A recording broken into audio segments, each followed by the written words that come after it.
There he is. Hi, John. How you doing, Conrad? Good. It looks like Joe Duane is there. There he is. There's Joe. Hi, John. How you doing? Can't Say, complain.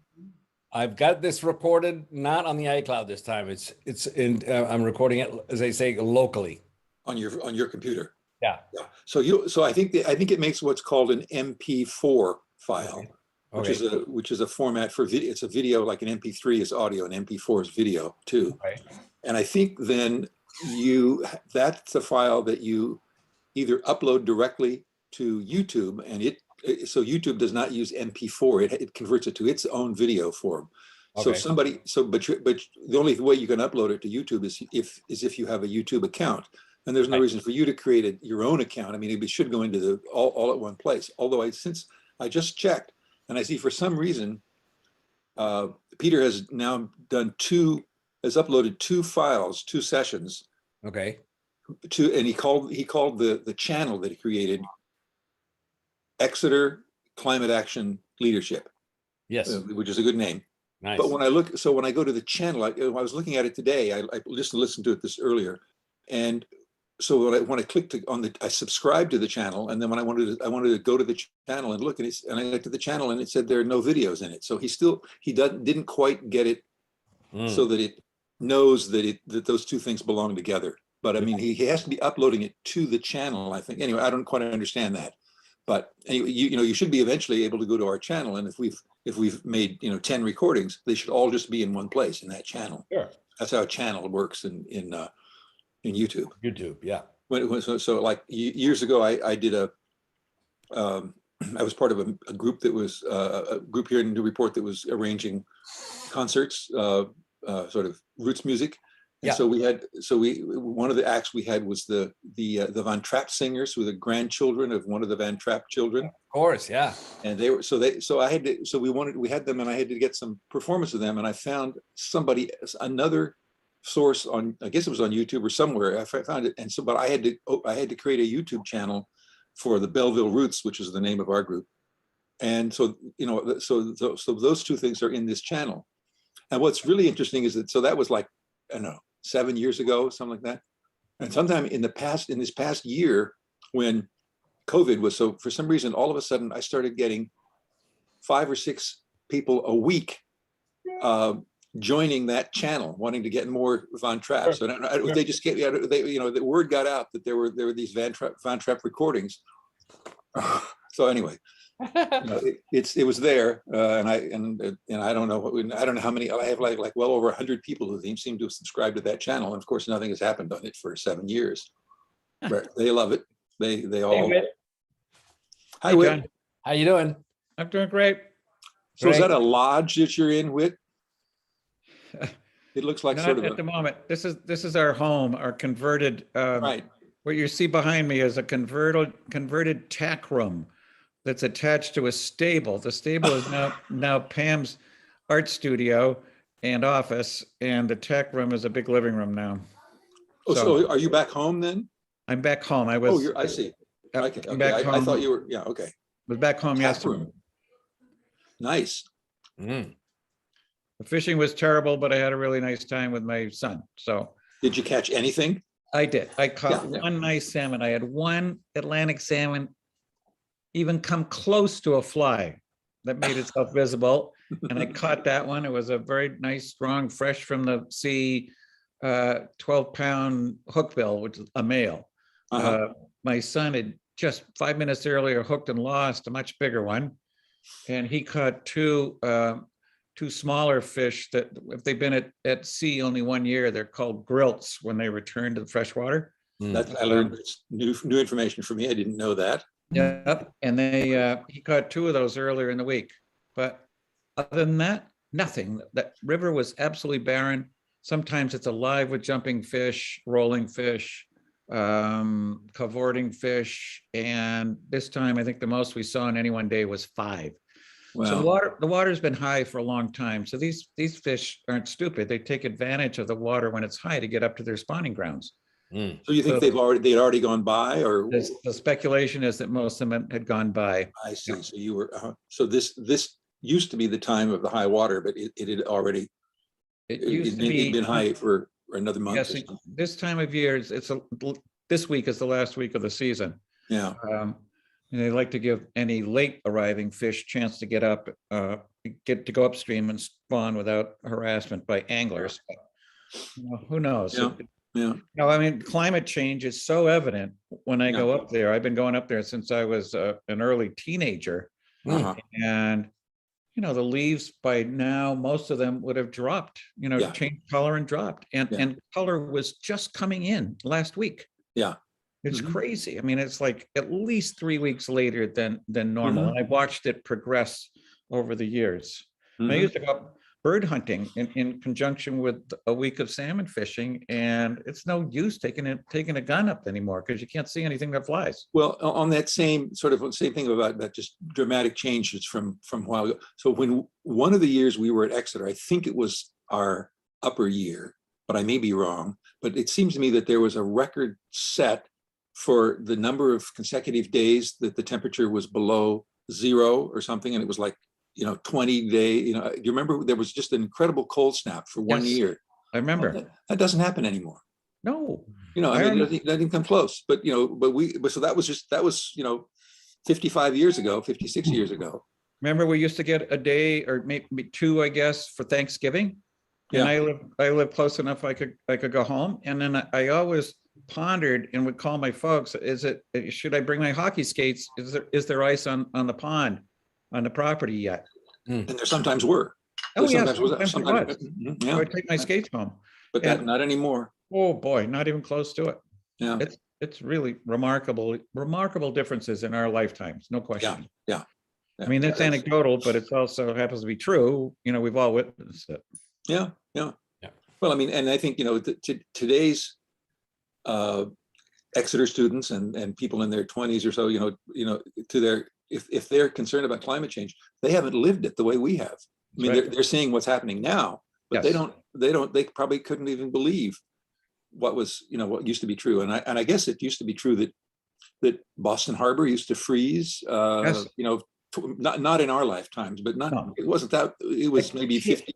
It may have, yes, it may have, but it was only about 5 years ago that the Buzzards Bay froze solid, and that was a real anomaly in the last 30 years. Yeah. But it does happen, and people used to go out, they used to count on sea ice to go out to many islands on the main coast. Yeah. So they could, build their shelters or houses or, harvest timber or whatever. Forget it. Yeah. There was another, what did I recently read or hear? I think something I read was about, a native, maybe, Alaskan. It was some woman talking about how, their livelihood depended on the sea ice that they were used to going, and now they don't have it anymore. So It's true of almost all those native villages in Alaska. they just can't. I mean, you think we've got climate change here. Think about what's happening in Alaska. Oh, much faster up there. And much more dramatic impact on Life. on native life. Right. Well, I thought John Whitlock said he was going to be here, and I don't see him, obviously, unless he's not on my screen. No, I have a control here. People, for some reason, even though I said anybody could get in without being admitted, somehow they're asking me to admit people. Yeah, that's a Nobody online to be admitted with just the four of us right now. That's a sort of a tricky thing to turn off and on, but anyway, eventually you can get it so that anyway, it's part of how you set up a meeting, and it's right. It's not the most well. So what I wanted to do today, and I think we just sort of start. I listened to the last week's session with Andrew again today, and it's really nice to have those recordings. I don't know if any of you have you listened to it at all or watched it, because it's I find it useful. What I felt, I mean, I think what we have proposed and what was mostly talked about last week were things that were in the proposal, but I just think that the 5-paragraph statement of purpose that we have is our working proposal plan for something to do. And I think we should stay with that, with the core of that, and try to see, there were, I think, toward the end of the session, Joe asked Andrew directly if, if he thought that proposal was something that could happen. And he kind of, he said, yes, I think it can, but then he talked about how it may be very difficult. But so one of the things that I think we can try to talk more about on Wednesday is, is there anything more we can do to help make that happen? I mean, I think it's, he has to, I don't want to, I think it mostly has to come from people at Exeter, and he's going to be the lead. And then we'll see, maybe he's going to show up at the meeting on Wednesday with two more faculty members or more that are interested in this. I don't know. He certainly said something near the end of the session on Tuesday that he wanted to talk to some people. I mean, he was planning to try to recruit some more people. He didn't, I think when we talked about students, he didn't necessarily say, he had something in mind, but I don't, if we could, he did, but he did say, to his credit, he said that, having more people calling for this, supporting this, asking about it, being interested in it was going to help. So, I mean, that's kind of like the critical mass thing. If there were 50 people knocking on the door of the staff at Exeter saying, we want a course about climate change, that would help, I think.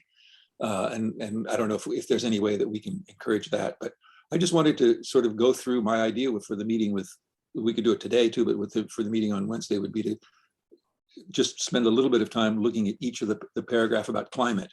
And do we think that includes the essence of what has to be there about climate? And is there something that they don't, and then the same for action, if that lists some things that we think are important. And then leadership, and there's some more stuff in there. And then there finally, the biggest paragraph by just a couple of lines is the one on curriculum, because that's if we can't ask for and get something in curriculum, then what are we asking for? Like, I mean, that's the thing that we can I think most influence. We can't. And I was thinking more about this with Joe Simons when we started working on what was called the ESI program, Environmental Sustainability Initiative. We talked a lot about curriculum, but we didn't have a concrete proposal for a specific course with the degree of the information that's been listed in that paragraph on curriculum to the extent that we do now. So that the two things that are different is that I think we have a much more concrete proposal for action, and we're 7 years farther into the crisis. I mean, and more people, and I suppose the other thing that could have happened is that there's, maybe when Andrew took on the task of being the sustainability coordinator, there was kind of a go ahead, a message to say, yeah, we want to move on this, rather than, and before the people we were working with, Jason Miller and then even Betsy Stevens at first were, they were mostly working with environmental programs for students at the various, groups of students doing things, but it wasn't really trying to change the world to respond to an existential crisis in the way that people begin to understand it right now. So does anybody do you have any, I mean, I have been reading that our statement of purpose once a day, at least for the last 4 or 5 days, because I think it's a good read. I enjoy it. So Jonathan, did you have something that you wanted to say? Yeah, well, on that last point you made of the statement of purpose, I sent it to my first cousin, who was the head of the English department at Hotchkiss for many years, and before that Deerfield, and her husband was the headmaster there for 10 years. Mm-hmm. My first cousin, she's like my sister. And she is very, very savvy and very knowledgeable about the whole climate aid, and very, very worried about it. She's an activist, very, very strongly, very passionate about it. She's 5 years older than I am. She thought it was phenomenal. Good. She thought it was great. So I asked her how they saw this whole initiative and whether she knew of things like that in the rest of this and the independent school system, because they're very well connected, particularly with Kendra O'Donnell, who's one of their really good friends and also a very good friend of Bill Rawson's. Bill Rawson's, yes. And very influential still at Exeter.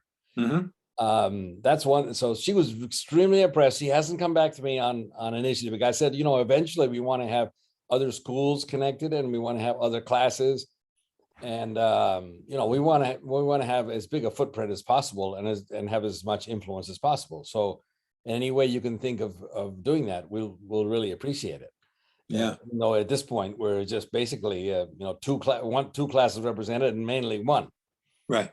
At the same time, I also talked with Jim Rogers about our goal to have somehow both Rawson and the trustees in the loop early, so that they're not surprised or think that we're playing little games trying to create pressure on them, which probably often happens, particularly with big donors and things. And he very general. He said he would be happy to bring it up in his monthly call with Rawson. He thought he could easily do that. Oh, good. Okay. And explain what that this was, that he know about it, and what we're looking for, in terms of mobilizing more people, more stakeholders in the system behind this, so that it all converges towards action. Yeah. And so he's definitely on board for that. So good. I thought that was very, very good. And then he connected with Nat, and they had a similar conversation. This is in the past several days. In the past several days, yes, because they know each other fairly well, and so they've had a couple of conversations. Nat, Jim I'm trying to remember. Whit, were you in advanced French with me? Who? I mean, I know Nat was in that course. Was Jim Rogers in that course? I think I had a class with Jim Rogers at some point. Was Jim a year ahead of us? He's a year ahead of us. Yeah, He's a hockey player, right? Hockey player, golfer, a really good golfer. A good golfer, yes. I mean, I'm trying to remember how I knew him well, relatively well. So, but I can't remember how it is. He wasn't on the track team, I know. I remember him as a really nice, mature individual. Exactly. When we were students there. Yeah. Oh, that's good. And he's on the board now?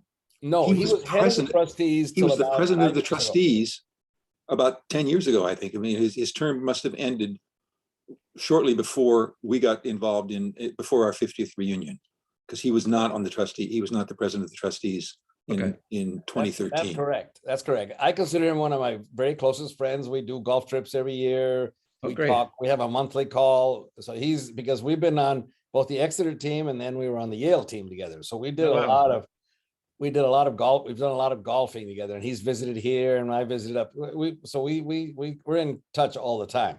Good. Did you know that Yale's about to do a multi-million-dollar upgrade of its course, which was world-class anyway? The golf course?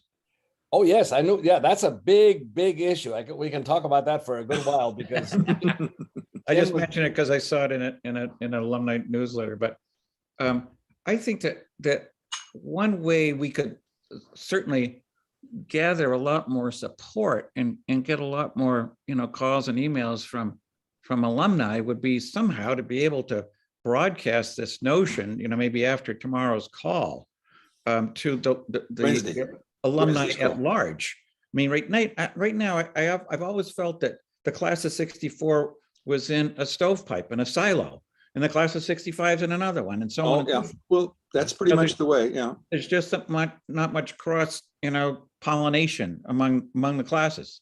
Well, I think that's definitely the case, but the fact that the General Alumni Association exists and has a presence of 3 people on the trustee, right? President and 2 VPs, right? I think it makes it. So far, they've been mainly a fundraising tool, as I see.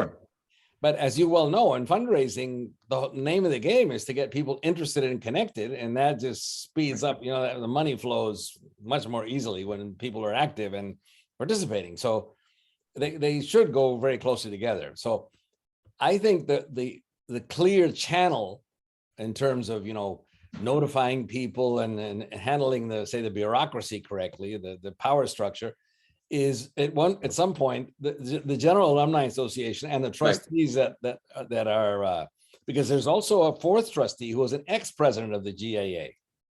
So 4 of the trustees are alumni association connection. Yeah. Yes, yes. No. So I mean, that is, and you know who has a special knowledge of that is the people who call on you for the fundraising. Both Jan Woodward Right. and Amy Faulkner, who Right.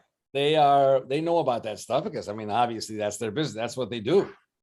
Yeah. So they would probably have some good insights, and I would be happy to talk to them, because I talk to them all the time, because class agent and that kind of thing. I'm constantly and Nat even more so. Right. Well, I mean,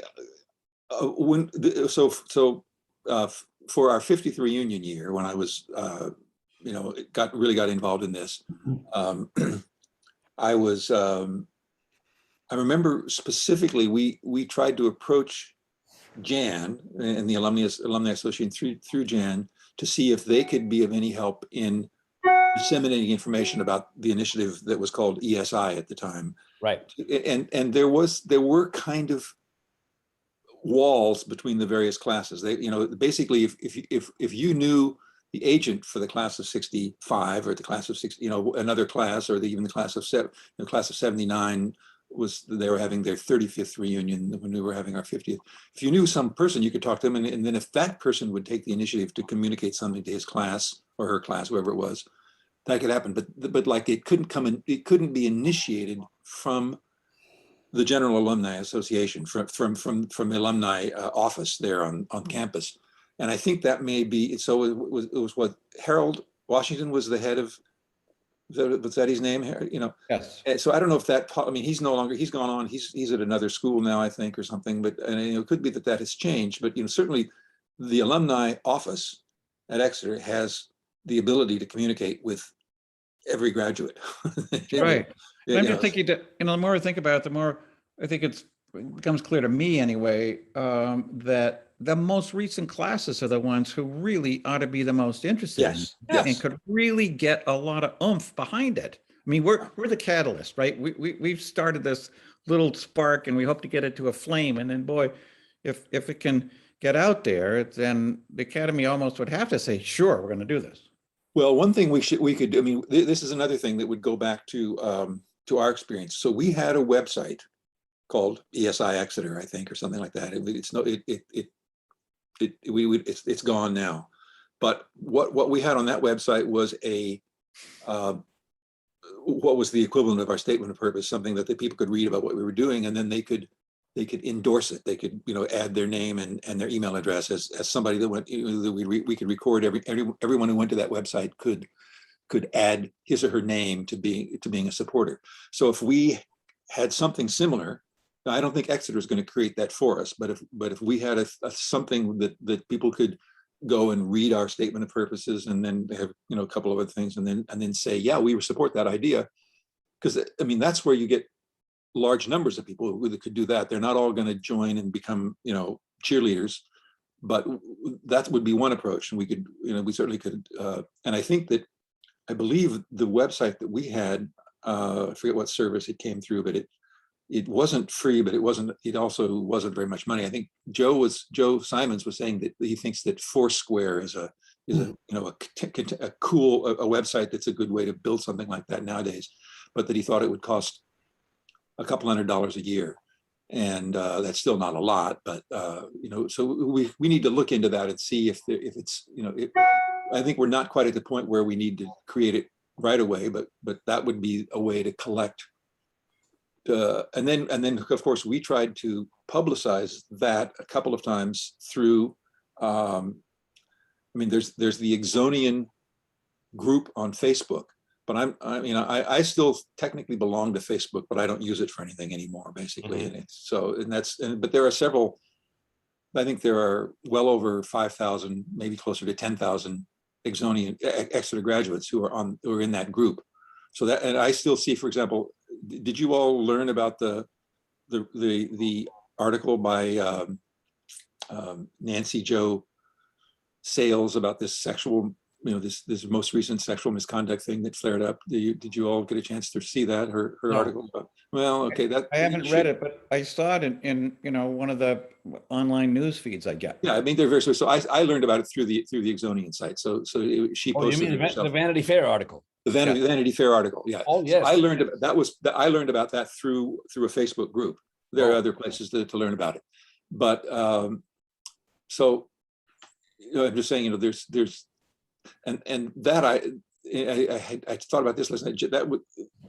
This new initiative sort of arose from a conversation that Joe Duane and I were having about that after that article. I sent it him, and we were talking about it, and it was, I basically felt that sexual misconduct seized the attention of the Academy for several years and made it impartial to focus on anything else.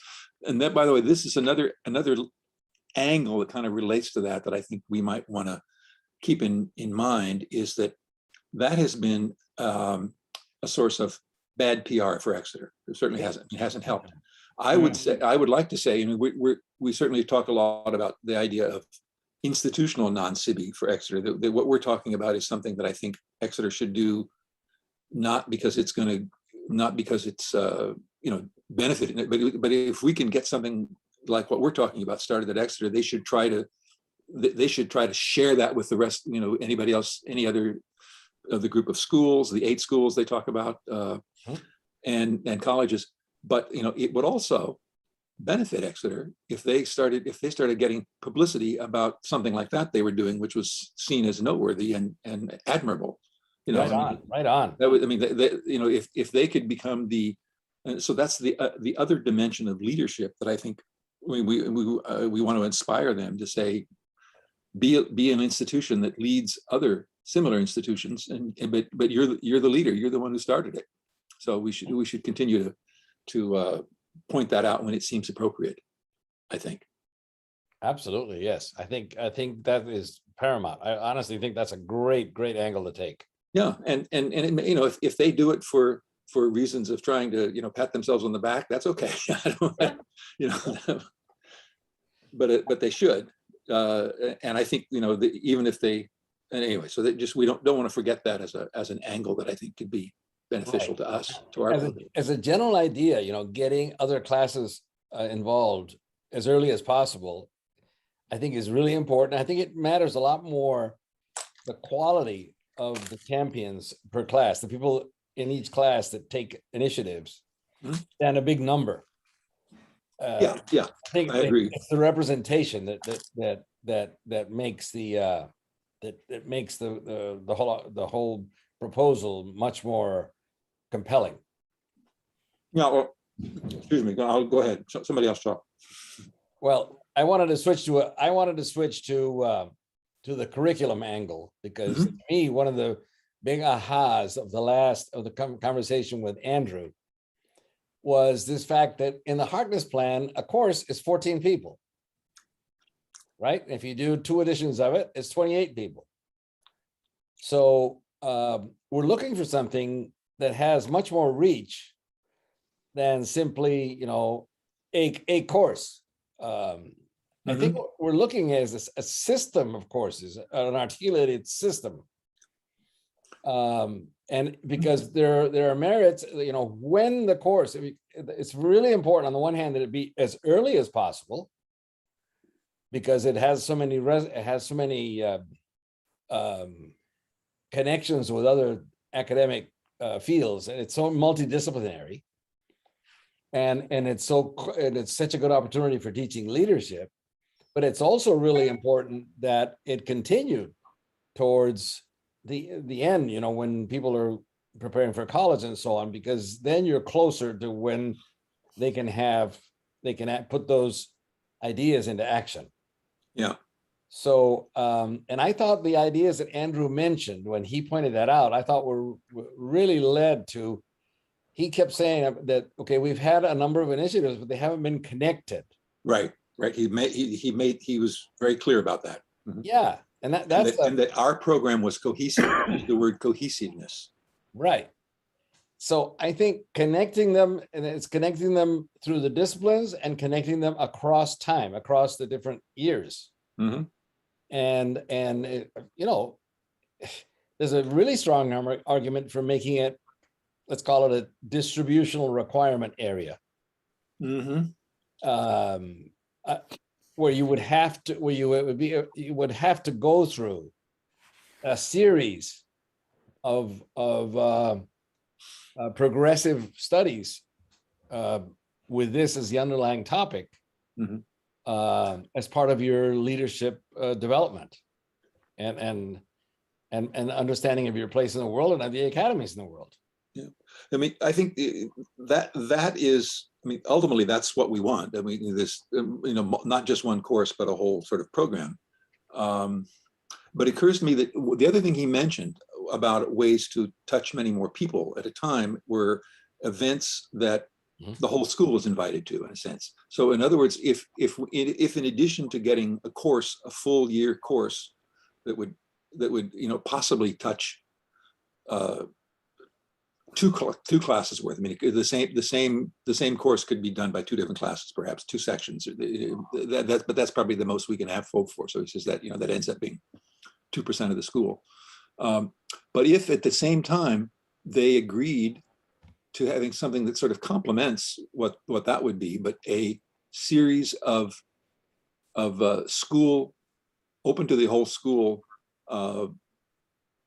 a person, you know, from outside who talks about a particular topic, and the whole school is invited, and it could be recorded, and so that maybe it's made available to people who weren't there for the live thing, but you know, but a way for a significant event to to touch a lot more people. And that's, I mean, it's not a course, but it's a way that he talked about, he mentioned 2 or 3 things that they've done. You know, they're like having a series of talks by different people, like what Whit was talking about at Yale that last year.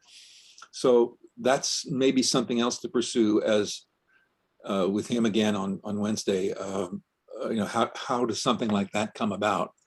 It's not a course, but it's A series of presentations. A series of presentations, and it could be as you know, if it was one a month, that might be 8 or 9 over the course of the year. If it was not even quite one a month, it could be 6 over the course of the year, or something like that. I mean, and there would be some cost to it, and then I guess there'd be also, it would have some impact on academic schedules. I mean, I don't think they have a day set aside once a month when, you know, nothing is scheduled. So they have to make that, you know, if something like that happens, then, you know, whatever normal class has been scheduled gets canceled for that period of time. But I'm sure that, you know, that happens. They do that, and so that would be another approach. And I think I mentioned, you know, that I think certainly Richard Heinberg would be a terrific person to get there. I don't know, and that is, have you had a chance to read Heinberg, Whit? Do you know anything about him? Do you know the name? Yes. Okay. Well, you know, so his most recent book is called Power, and I think I've sent some information around that. It's right. He's a very effective speaker, I think, communicator about these things, and it's a very comprehensive view, and he would be an excellent. As would Bill McKibben. I mean, there's a whole host of people who would be. Well, here's another person I thought about. I think I mentioned, you remember, for the keynote speaker in 2019 for Climate Action Day was this woman, Co Barrett, who's was one of the 3 co-chairs of the IPCC. My guess is that she's no longer a co-chair, but she's been to Exeter, and she might come back. You know, I mean, she'd be somebody with a lot of punch, I think. And so anyway, I think there's no shortage of people. And I was trying to think of a woman. I mean, Gina McCarthy, who went from the EPA to, what is it, NRDC? Right. She's a pistol, boy. Wow. Yeah. And here's another person I hadn't even thought of until right now, and that's Robin Wall Kimmerer, the author of Grading Sweetgrass. She's in upstate New York. She's spoken at the Exeter summer program that Jason Vermiller did. She's a wonderful, I mean, she's totally different, because she brings this holistic view of connection between man and nature. But she's wonderful. She's a great educator. How do you spell it? Her last name is Kimmerer, Kimmerer. Right. Robin Wall Kimmerer. She's the author of Braiding Sweetgrass. She's one of the world's foremost mycologists. Her specialty is Yeah, a fungi. Yeah. So I mean, she's a great scientist. Her father was had Native American roots, and she's sort of taken on this Native American consciousness as an adult. She didn't get a whole lot of it as a child, but she had enough that it, connected with her. And she's just an extraordinary person. So that, we could come up. Speaking of mycologists, there's always Paul Stamets. Right. But he would wind up talking about psilocybin. But he would. He says he would. He would. So I had some thoughts on this, the curriculum side of things, that still we have to keep the focus on getting this basic course on the curriculum for next I think so too. and that course, hopefully will cover this gamut from basic science, through the social, economic issues, through the philosophical, man's relation to nature, that whole gamut throughout a year. And that course continues to be offered year after year. The same course. By the second year, some more focused courses are also offered, some in the basic sciences, basic climatology issues, dynamics and drivers of climate. You can have a 1 semester or 2 semester course just on power and energy and alternative power. All the solar, wind, all the issues connected with that, as well as then on the philosophical issues. When you get the leadership, really, you can really start focusing in on how to talk to people who don't agree with you, how to talk to people who have vested interests, how to deal with deniability. So those more advanced courses could require that you've already taken that basic course. The basic course, yeah. Or if you only have 28 people taking that course in 1 year, you could videotape it as it goes. And if you've got these climate clubs or something, you could make this available to other students who, for scheduling reasons or whatever reason, are not able to take the course that year, but want to follow up. And they if they have the time and the interest, they can watch the videos. They know the syllabus. They can do whatever reading they want. And then for the more advanced courses later, the teacher can decide whether someone who hasn't taken that basic course but has done enough work on their own, is eligible. And then you would have those basic, and then you really should have teamwork. These 999 courses where people can focus on the issues that grab them, that they want to dig into deeper. So you could have, a whole cascading upward, a series of opportunities, on the curriculum. I like that. That would happen, I think, that could happen if there were enough teachers and students who were interested in those subjects, that there was demand for it. But what I think would really facilitate it would be if the school recognized that modifying their sort of posture about this subject in general, so that they supported having that fuller experience potential. If they got behind that, then that would so that's something they would not decide to do that in just 1 year, but even 5 years from now, they could have a much stronger commitment to providing that kind of experience. And then as to these outside speakers, hopefully, ideally, you would have this curriculum through the year, and you could identify speakers who could focus on, that aspect, and they could come in at that time they could not only address the entire student body, they could meet with those classes Yeah. and meet with the clubs. Yeah. That would be similar to what, remember, I distinctly remember that Nadia Boulanger came and she was a famous, Great musicologist. Musicology, yeah. college. And she came and gave, one or two presentations to the full student body, but she did work with individual music classes Yeah. as well. Exactly the same thing, Joe. Yeah. Yeah. And then, so that'd be the first thing that would start, that costs, some money, and, you would need some funding. So if people like to get behind funding, my idea is to keep funding out of this, because Right. that, at the beginning, As long as we that can. sounds like an obstacle. Right. But, but some people like, only or emphasize, funding and contributing in that way, which is fine. Yeah. And so the travel, expenses to bring in those outside speakers is one thing that costs, a couple bucks, and could be part of a funding campaign, make people feel all the more participatory in this. I think Exeter also has some sources of funds, like an endowment that probably could easily absorb that for Now, it's a years. notion of participation.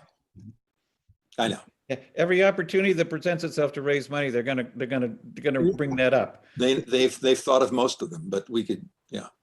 And yes, but I think you're right, Joe. Let's keep that out of the conversation as long as we can.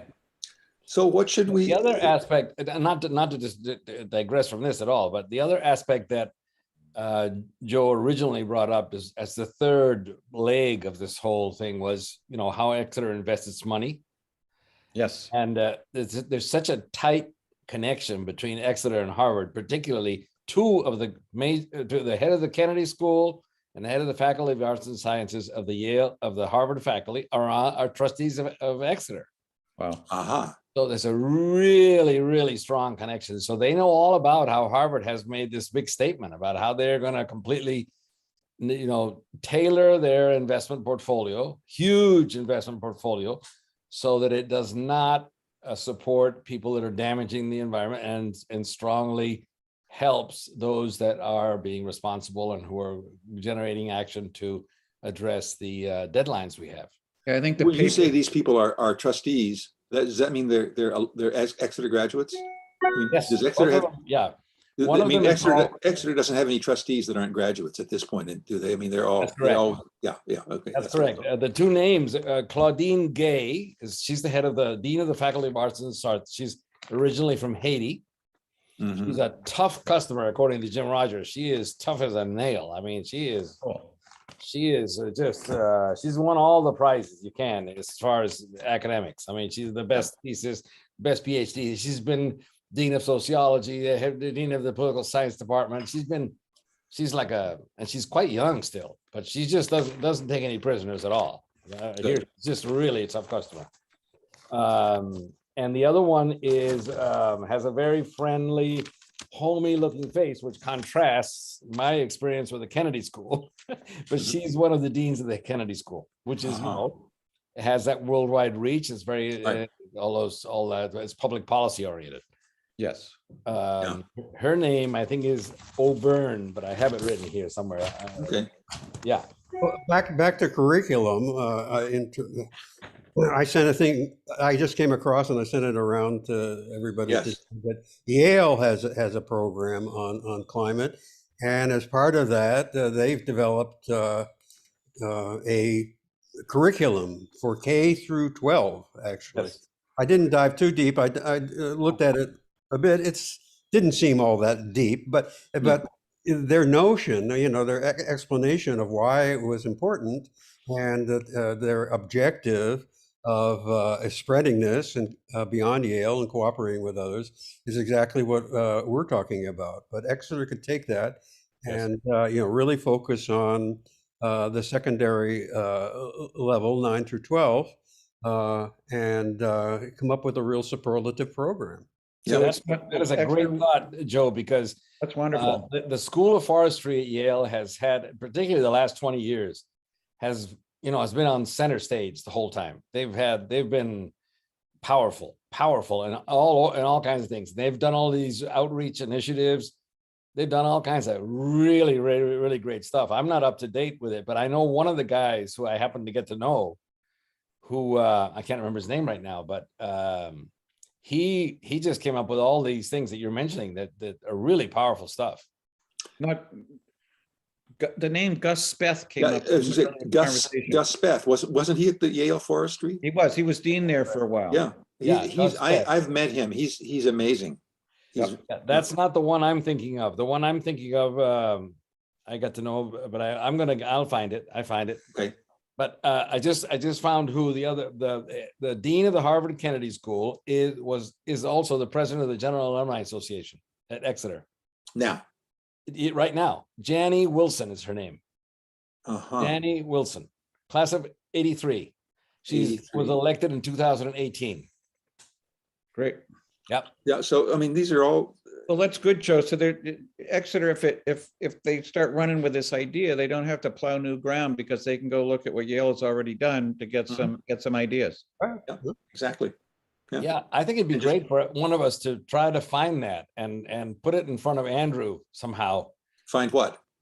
Whatever that program that Joe's talking about. Oh, it's on a website. You can you have the link to the website, and it's I sent you an email this morning.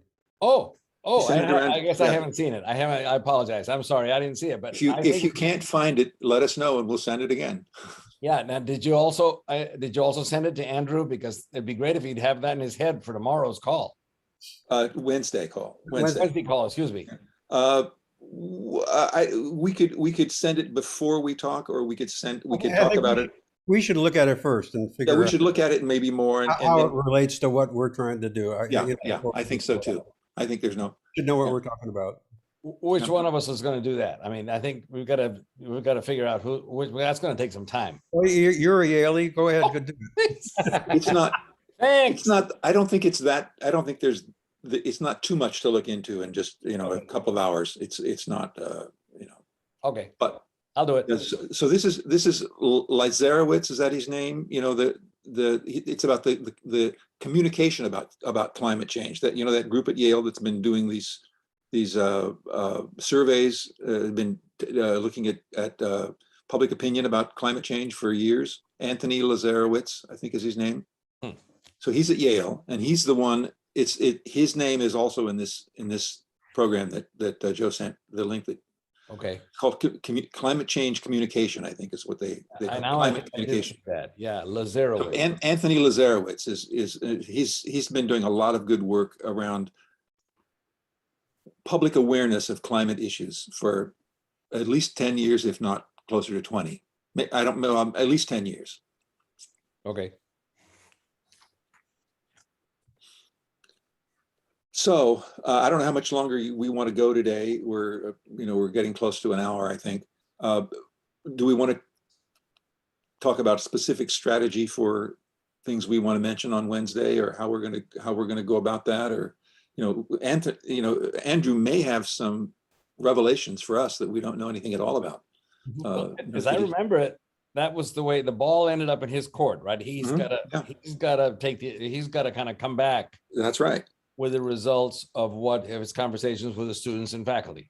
Yeah, he was gonna try to talk to us. I mean, he didn't put a time frame on it, but it sounded like he thought that he had something. He had in mind people at Exeter who he thought would be sparked by he talking about embers that we've lit or something like that. Right, and so he sounded eager to do it, but of course he's got. School is, the academic year is taking a lot of time. So I don't know how much time he's had to. I think he actually warned us that he might only be halfway through whatever it was, because it was very short notice. And I noticed anytime I mention anything to my granddaughter, it's like, oh, it's like my list of to-dos, is about 2 weeks old, has a lead time of 2 weeks already. So that's a reality that we have to deal with. Yeah. Yeah. But I think, one of the things that I would like to stress is that we have a strong sense that it would be really beneficial to get this 1-year course ready to go for next year. if that's an idea that has merit and it's a relatively focused thing that we shouldn't push that off, because that's just going to, if that doesn't go for another year, it's just we lost a year of getting that started. So I think that would be, I would like to get from him a schedule for how, if it is to happen, yeah, by next fall, to start next fall, would it have to all be in place by, Christmas time this year? I mean, when does, there's a lead time on getting a course that's going to be, so how, my experience with curriculum issues in schools is really long lead times. yeah, so we just need to find out, how realistic is it to say if we get started on it now, and if it doesn't get started until 2 months from now, Right. is it a lost cause then? I mean, we just need the to, other thing that we said, we were going to hold back on doing any connections with anything, with anybody in the Exeter community until he gave us his thoughts about what he thought worked best in terms of what we can do. Yeah. Yeah. Yeah. Yeah. So, I mean, we have to, we said we can open ourselves to, I think something we can do with, like if he has any ideas for things that we can do, but we can talk amongst ourselves all we want, but that's, we're not the ones who can do things Right. the way that they can. Right. So, but we can, so about all we can do would be to rally troops to support the idea, as we talked about earlier, just getting the word out to more classes and having a way for people to say, yeah, that's a good idea. Let's do it. And he did mention he mentioned on our last Tuesday when we met that getting evidence of more support among different classes would be a good thing. He did mention that for sure. That he didn't. That wasn't in response to a question that came from him. That he just thought that would be a valuable thing to have. So, we could. So where did we leave when we talked about the alumni people, Jan and Amy Faulkner and those people? How do we leave that? Because they would probably be able to point out, 10 or 12 or 15 alumni they know are really interested in other classes that would be interesting for us to contact. Yeah, I think, if you feel, I don't want to put too much, I mean, if the question to Jan would be, yeah, how can you put us in touch with people, or if you can't do it, how, I think just, what are the mechanics of reaching out to other classes? Because we don't really, unless we know somebody in another class who has wants to. So that's, and I had a distinct feeling 7 years ago that the alumni, they sort of had a policy in the alumni office that they dealt with one class, with people in one class could communicate to the members of their class, but they couldn't initiate things between classes. Maybe they can now.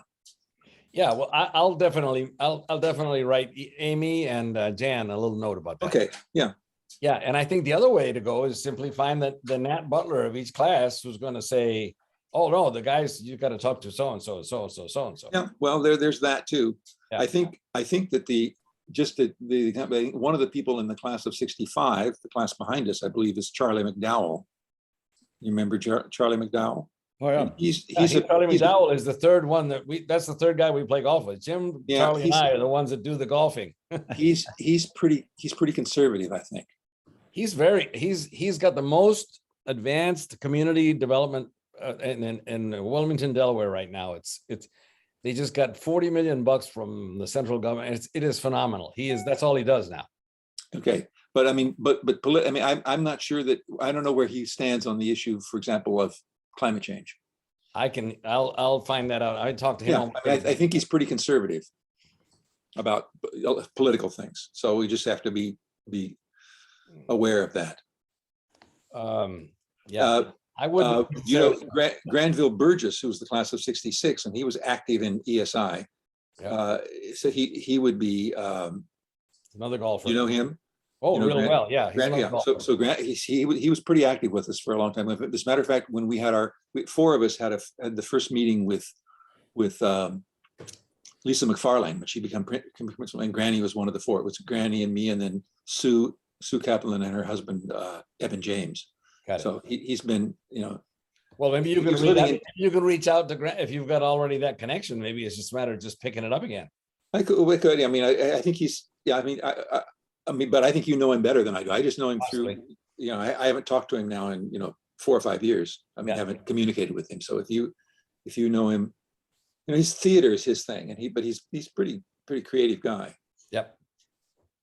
And then, but then I still haven't heard back from Sue Kaplan. I've sent her the recording of last week, and I did talk to her by phone when she was going, end of last week as she was going somewhere, and we had a very good conversation. And that's when I learned that she's now teaching this twice a week course at UNH on sustainability on Tuesdays and Thursdays, and that she gave me the impression that other days she might be able to do something. So the fact that this was Wednesday, I sent her and I let her know that we have something scheduled for Wednesday, and I just haven't heard back from her, and I don't know how busy she is. Got it. But she would be, I would love to get a woman involved and somebody a little bit younger than we are. She's 15 years younger. And she's definitely committed. Yeah. And then the other person is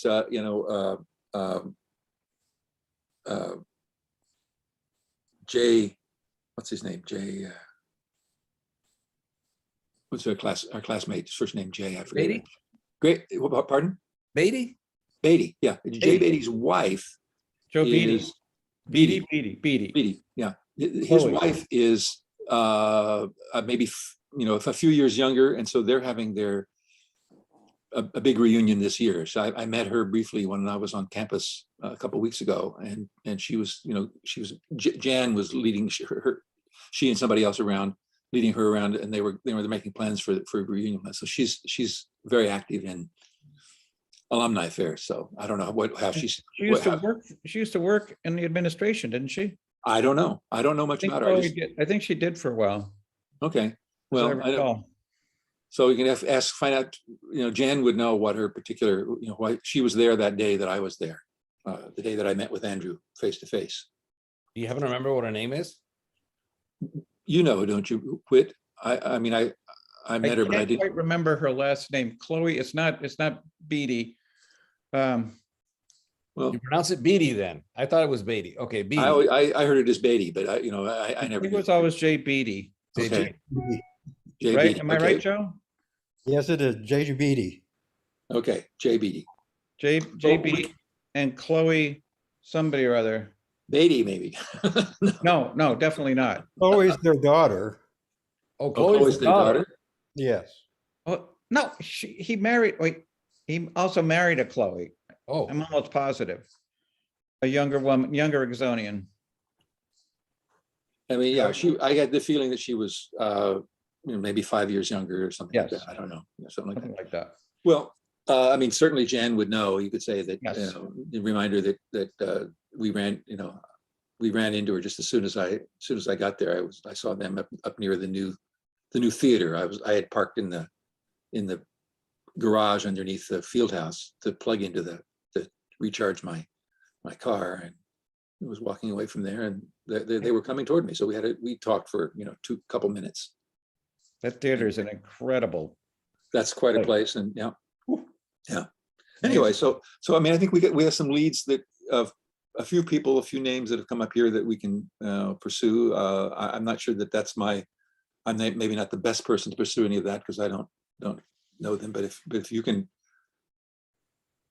run with that, we can begin to explore ways to reach out to other Exonians, classes younger than us for the most part, and we certainly can explore what we could do in terms of setting up a website that is, as long as it wouldn't be, I think as soon as we get a sense of let's go with it from Andrew about we're going to try to make something happen, then I think then maybe if we need to invest something, find some funds to start a website, we could do it. I think it maybe is a little bit too early to commit to that right now, but maybe after Wednesday we could decide that was something we could do, and I think it wouldn't be that hard to get set up. mhm. And So you can always, I think we use MailChimp as the form that people could fill out to sign up to there's certainly ways to do that with any website. So, but then we have to have a way to publicize so that it's there to classes, have a way to get the word out to people where they should go to try to learn about what we're doing and how to express support. But that's,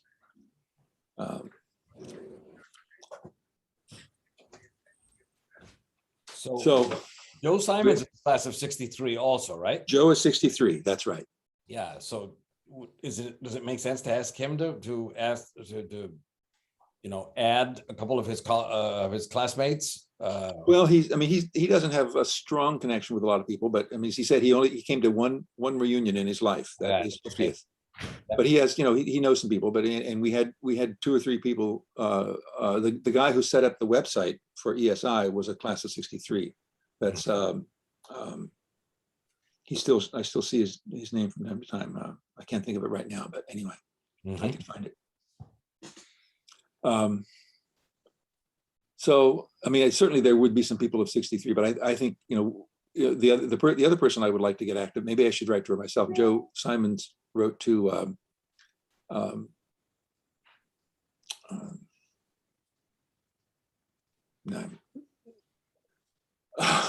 Sophie Robinson Saltonstall. She's now added Saltonstall to her name. She's class of 2007, and she's a real crackerjack on climate issues and organizing and stuff. She's now gotten married and has a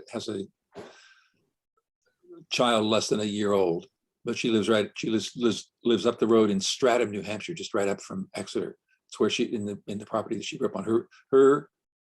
Her mother was the daughter of Bill Saltonstall's younger brother, who was a doctor in the Exeter area. Yes. So I forget his name was not. It was the last name was Saltonstall. So her last name is not Saltonstall, but her mother's last name was Saltonstall before she was married. So now Sophie has added Saltonstall to her name. And she would, if she has space to do anything, and I think maybe if she, I would send her the statement of purpose and just let her see that this is something a little more substantial than just she got a message from Joe and she didn't respond to it. But I've communicated with her quite a bit too, so I could try to see if we can wake her up. That sounds important. Yeah. Yes. So yeah, I will take that. I will take that challenge. Good. If I were a golfer, I would take up I would take a couple names off of John's list, but I'm not a golfer. I'm not either. I have not played a single hole of golf in my life. Oh, dear. I played the Yale course once when I was a graduate student on a beautiful November day. It was gorgeous. There wasn't anybody out there, which is a good idea because I would have got hit by stray golf balls, but it was a complete hoot. I just loved it. It was really fun. I promised myself at the time that I wouldn't take up golf till I reached at least 50. And here I am 75 almost, and I haven't taken it up yet. Well, I promised myself to wait a long time because it was such fun, and I realized it could really gobble up a lot of time. Oh, it's way too serious and way too difficult. It's ridiculous. Yes. Yeah. But it was a wonderful, wonderful way to take a walk on a beautiful November afternoon. Well, I can't help you there. I've gone to golf courses to run around them because it's a good place for exercise. But that's it. All right. Okay. Well, thank you for this. I think we'll do the best we can on Wednesday to move the ball forward a little bit more, or whatever metaphor you want. Good. And we'll. And I think Andrew may very well surprise us with some things that he's been busy on that we don't know anything about. Good. Yep. But it'd be really interesting to get engaged in that conversation on Wednesday. See where he's gone, where he would like to take it, what kind of a push he might need. Yeah. That kind of thing. Good. Okay. Thank you. Was it 2:00 Wednesday? 2 o'clock Wednesday. 2 o'clock. And you have the link, but I will send the link around to everybody again tomorrow. Good. I will, I'm gonna have to leave the computer behind and switch to my phone because I have to get to a dentist appointment that's about half an hour away at 3 o'clock appointment, but I'll try to stay engaged in the call. Okay, well, you can, and I mean, you'll have to get off and then get back on when you're, Yes. you know, but you can do that. And yeah, just be sure you have the link. Yes, You have to log in again. right. Good. Okay, Okay. Thank you well, all. we'll see. I guess, you know when Peter is coming back from whatever is he away already from his home? I've lost track of him. I've lost Okay, track of him. yeah, he hasn't communicated for a while. So, you know, when he does come back, I think we'll figure out a way to get this recording. Just hang on to it for a while, and then, you Okay. know, Joe, are you still in the States? Yes, I am. Yeah. for how much longer, until the end of this month? I think I'm actually going to extend it another 10 days past that or something till first week or at the end of the first week of November or something like that. Okay. Well, it's nice to have you here. Yeah. I mean, Nice to be here. it's also wonderful to be able to call somebody in Bangkok whenever I want to, but that's So Joe, what part of Pennsylvania where are you exactly? In Bucks County, it's 40 miles north of Philadelphia, about Okay. 90 miles west of New York City, and it's in the countryside. It's Trump country. Not too many people wear masks around here. Kidding. Are you aware of this series American Rust that occurs in Pennsylvania? No. Oh, it is dark. That's the name says everything. It's, you know, one of completely fallen apart. It's this town that just doesn't have anything going anymore. You know, it has the old plant and everybody's in bad shape, and it's heart-wrenching, but it's very well done. It's Jeff Daniels plays the sheriff, the police guy, and so on. Pretty good, but it's very dark. We have a good friend who just got back from a trip out to Montana and Wyoming. She saw Bozeman, Montana, which is probably one of the few liberal places in that state. That's right. She loved it there. But she went to some dude ranch in Wyoming that was run run by people mostly from Tennessee, and a lot of the guests were Tennesseans. And she said people were openly hostile to her when they found out she was from Massachusetts. Yeah. Openly hostile. Just Yeah. amazing. Well, I mean, Crazy. that's another reality that we have to deal with. And Yes, I can't help thinking that if the 2022 election keeps things moving in a more you know, productive direction from our point of view, that will help a lot. But but you know, that's still a big question mark. That's a long pull. Yeah. Sure. Well, So, good. We'll see you all on Wednesday. Yes. Okay. Bye-bye. Bye-bye. Bye. Thank you. Conrad and